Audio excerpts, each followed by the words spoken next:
नमस्कार, आप देख रहे हैं एक न्यूज़ 24 और मैं हूं आपके साथ तृप्ति। बिहार के मुख्यमंत्री नीतीश कुमार ने आज राजधानी पटना को एक और बड़ी सौगात दी है। उन्होंने बहुप्रतीक्षित जेपी गंगा पथ के चौथे फेज का उद्घाटन किया, जो कि राजधानी के ट्रैफिक को सुगम बनाने और दक्षिण बिहार से आने जाने वालों को राहत पहुंचाने के लिहाज से एक ऐतिहासिक कदम माना जा रहा है।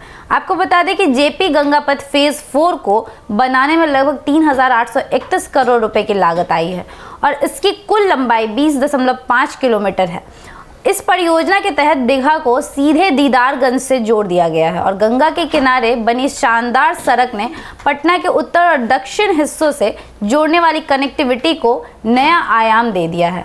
जहां पहले दीघा से दीदारगंज जाने में करीब 1.5 घंटे का समय लगता था, वहीं अब लोग यह दूरी सिर्फ आधे घंटे में तय कर सकेंगे। यह समय की बचत न केवल आम नागरिकों को राहत देगी, बल्कि व्यावसायिक और प्रशासनिक गतिविधियों को भी तेज करेंगी। आपको बता दें कि इस सड़क के खुलने से दक्षिण बिहार के नवादा, नालंदा, गया, जहानाबाद जैसे जिलों से पटना आने वाले लोगों को जबरदस्त राहत मिलेगी। वहीं उन्हें अब पुराने और जाम से भरे रास्तों पर निर्भर रहना पड़ेगा। पूर्वी और पश्चिमी पटना के बीच आवाजाही अब ज़्यादा आसान और तेज हो जाएगी।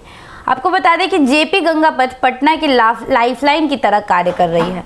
जेपी गंगा पथ पटना की लाइफलाइन की तरह कार्य कर रही है और गंगा के किनारे बनाई गई यह सड़क न केवल ट्रैफिक डाइवर्जन में मददगार है, बल्कि यह पटना को एक स्मार्ट और मॉडर्न शहर की ओर ले जाने वाली महत्वपूर्ण कड़ी भी है। आपको बता दें कि जेपी गंगा पथ की खास बात यह भी है कि यह परियोजना आधुनिक निर्माण तकनीकों और पर्यावरणीय संतुलन का उदाहरण है। गंगा नदी के किनारे बन रही यह सड़क एक्सप्रेसवे की तरह काम करेगी, जहां तेज और सुरक्षित यातायात की सुरक्षा होगी। इसके साथ ही ग्रीन बेल्ट, पैदल पथ, साइकिल ट्रैक और पब्लिक यूज जोन जैसी सुविधाओं को भी जोड़ा गया है। यह परियोजना एक उदाहरण है कि कैसे विकास कार्यों को पर्यावरण के साथ तालमेल बिठाते हुए भी पूरा किया जा सकता है। आपको बता दें कि पटना के लोगों को अब दीघा, राजापुर, गांधी मैदान, कंकड़बाग, अगमकुआं और दीदारगंज की ओर जाने के लिए भीड़ भाड़ वाले आंतरिक मार्गों से होकर नहीं जाना पड़ेगा, बल्कि जेपी गंगा पथ एक बाईपास रूट की तरह काम करेगा, जिससे शहर के बीच के इलाकों में ट्रैफिक का दबाव घटेगा और लोगों को सुगम यात्रा का अनुभव मिलेगा।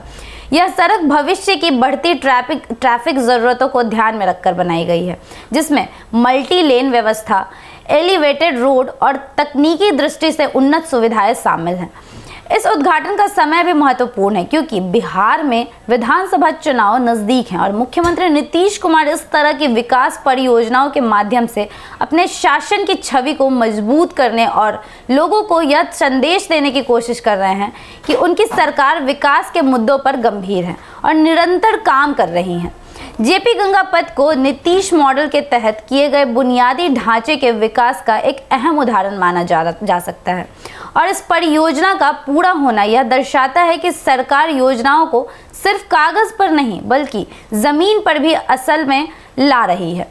जेपी गंगा पथ की सफलता को देखते हुए इसके और फेज भी तैयार किए जाने की योजना है और सरकार इसे आगे फातुहा, बख्तियारपुर और हाजीपुर जैसे क्षेत्रों तक विस्तार देने की योजना बना रही है।